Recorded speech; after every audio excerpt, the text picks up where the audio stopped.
accident. Your life is a series of actions that you initiate or don't initiate. And that your thoughts are going to control that roadmap. And so how are you using your mind today to either make yourself feel great or not? Listen, your destiny is ultimately controlled by a decision you already made this morning.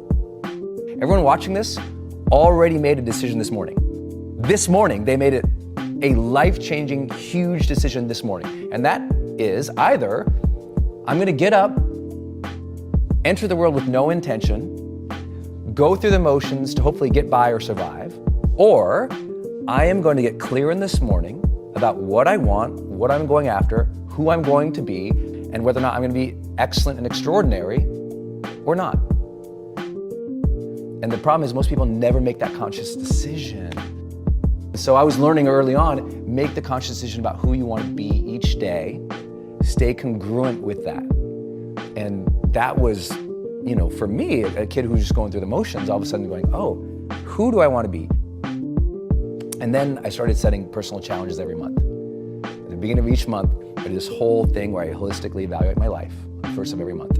And it's like these 10 different categories of my life, from emotional to relational to financial to career, mission, objectives, all these things. And then I set a personal challenge and a professional challenge. And I do that every month. Every Sunday, I revisit my progress. Every Sunday for 23 years.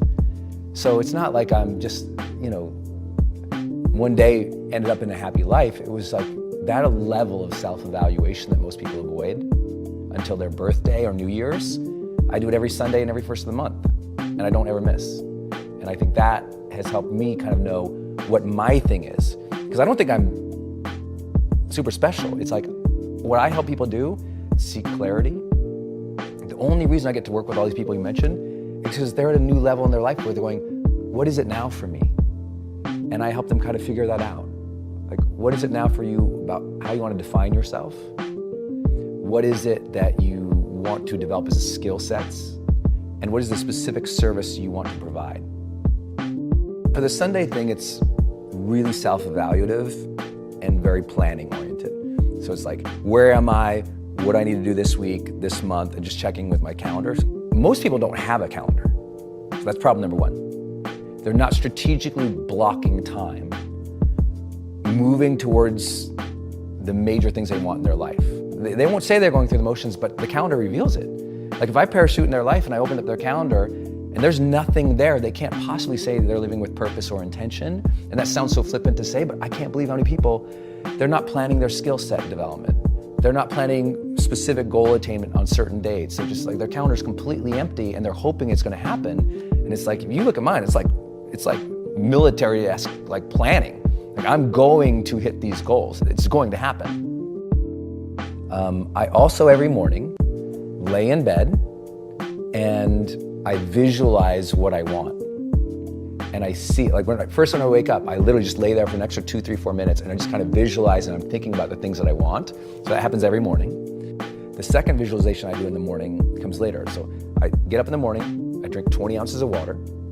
I do 20 minutes of mobility, movement, and stretching every morning. Then I read for 20 minutes, something positive. For me, it's almost always a self-help book or a leadership book, almost always. Sometimes a business book, almost always self-help and leadership. Read that book.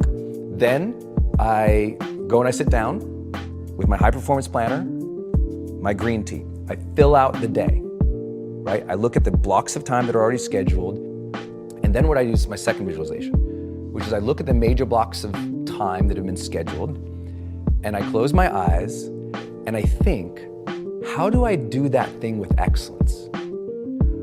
What would make that thing special? So I literally close my eyes and I visualize those blocks of time. And how would I do them well? That's a superpower. Most people write their day out and they just go about the day and then sometimes they come back to the plan and they go, oh my God, I didn't even do it. Because I sit there and I think about, how do I do that well? That's a game changer. The world completely underestimates the power of visualization, completely misutilizes the human power of contemplation. The number one thing I say to my high performance clients is going through the motions is the death of high performance. High performers don't go through the motions. Yeah, I think they've contemplated, they're intentional, they're thoughtful, they practice, they want it to go well. And the reason most people don't do that is because the pressure. It puts a lot of pressure on yourself, but that's what makes people great. The human brain has this incredible capacity for guilt. And most people unconsciously let that roll over them and kick their butt and make a horrible life. I love guilt. Guilt is a tool. Guilt is a weapon. Guilt does not have to be a bad thing. It's not like I perpetuate, but I'm like, I love that I feel bad when I don't do a good job. Most people hate that about themselves. I love that feeling. I'm like, I didn't do a good job there. Next time I will. So some people, guilt is discouragement. Other people, it's a signal for learning. To me, guilt is a signal for learning. It is the body and the brain, the spirit, knowing what is right, knowing what is wrong, knowing what's great, knowing what's mediocre. And it's saying, hey, do a little better.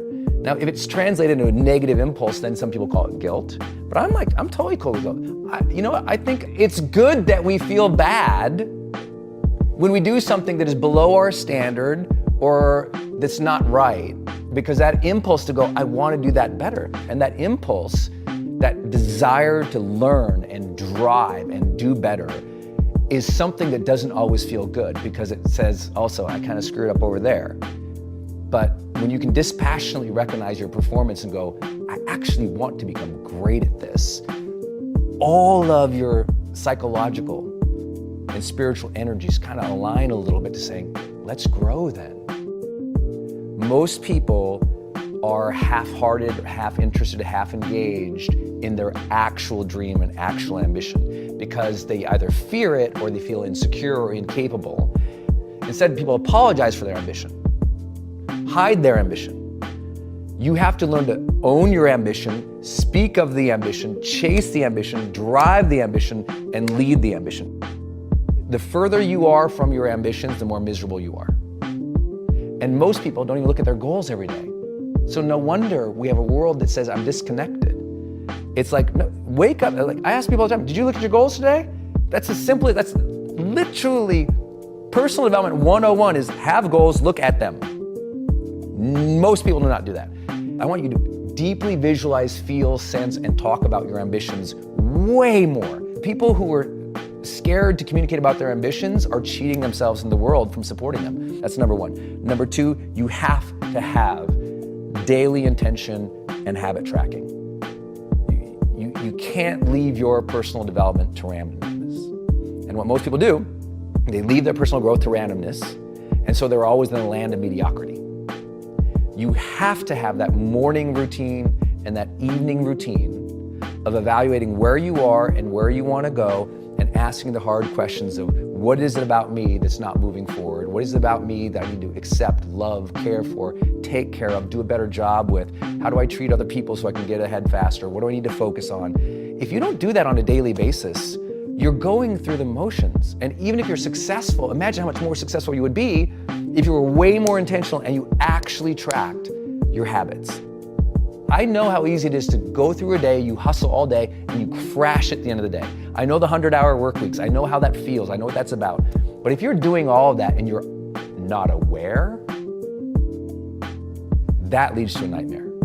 That leads to you take the wrong path and you're hustling down the wrong path. You lean the ladder against the wrong building. You do the wrong thing.